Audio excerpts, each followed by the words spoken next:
എന്തെല്ലാം category products നമുക്ക് repack ചെയ്യാനായിട്ട് സാധിക്കും? ഒരുപാട് കാറ്റഗറി പ്രോഡക്ട്സ് നമുക്ക് റീപാക്ക് ചെയ്യാം കേട്ടോ. Spices, liquid items, jewellery, bag, അങ്ങനെയുള്ള ഒരുപാട് ഐറ്റംസ് നമുക്ക് റീപാക്ക് ചെയ്ത് നമ്മളുടെ ബ്രാൻഡ് നെയിമിൽ നമുക്ക് വിൽക്കാനായിട്ട് സാധിക്കും. എന്നാൽ റീപാക്ക് ചെയ്യാൻ പറ്റാത്ത ചില ഐറ്റംസ് ഉണ്ട് കേട്ടോ. അത്തരത്തിലുള്ള ഐറ്റംസിന് നമുക്ക് ലൈസൻസ് കിട്ടാനൊക്കെ ആയിട്ട് ബുദ്ധിമുട്ടാണ്.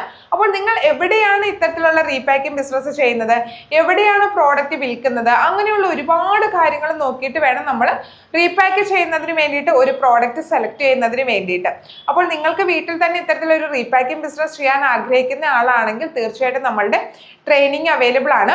ഏതൊക്കെ പ്രോഡക്റ്റ് ആണ് നമുക്ക് റീപാക്ക് ചെയ്യാൻ സാധിക്കുന്നത്, ഏതൊക്കെ പ്രോഡക്റ്റ് റീപാക്ക് ചെയ്യാനായിട്ട് സാധിക്കില്ല, എന്തൊക്കെ മെഷീൻസ് ആണ് ഈ ഒരു ബിസിനസ്സിന് ആവശ്യമായിട്ട് വരുന്നത്, എങ്ങനെ ചെറിയൊരു ഇൻവെസ്റ്റ്മെന്റിൽ നമുക്ക് ബിസിനസ് സ്റ്റാർട്ട് ചെയ്യാനായിട്ട് സാധിക്കും, എന്തെല്ലാം ലൈസൻസ് വേണം, രജിസ്ട്രേഷൻസ് വേണം, എങ്ങനെ മാർക്കറ്റ് ചെയ്യും, എങ്ങനെ പ്രൈസ് ഫിക്സ് ചെയ്യും, അങ്ങനെയുള്ള ഒരുപാട് ഡീറ്റെയിൽസ് നമ്മളുടെ ഈ ഒരു ട്രെയിനിങ് സെക്ഷനകത്ത് അവൈലബിൾ ആണ്. അപ്പോൾ നിങ്ങൾക്ക് ഒരു റീപാക്കിംഗ് ബിസിനസ് സ്റ്റാർട്ട് ചെയ്യണമെന്ന് ആഗ്രഹമുണ്ടെങ്കിൽ പെട്ടെന്ന് തന്നെ സ്ക്രീനിൽ കാണുന്ന നമ്പറിൽ മെസ്സേജ് ചെയ്തോളൂ. ട്രെയിനിങ് വരുന്നത് റെക്കോർഡ് ക്ലാസ് ആയിട്ടാണ്. ഒപ്പം സംശയം ചോദിക്കുന്നതിന് വേണ്ടിയുള്ള വാട്സ്ആപ്പ് നമ്പറും ഉണ്ടാവും. നിങ്ങൾക്ക് എന്ത് സംശയവും നമ്മളുടെ വാട്സ്ആപ്പ് നമ്പറിൽ ചോദിച്ചാൽ ക്ലിയർ ചെയ്യാനായിട്ട് സാധിക്കും.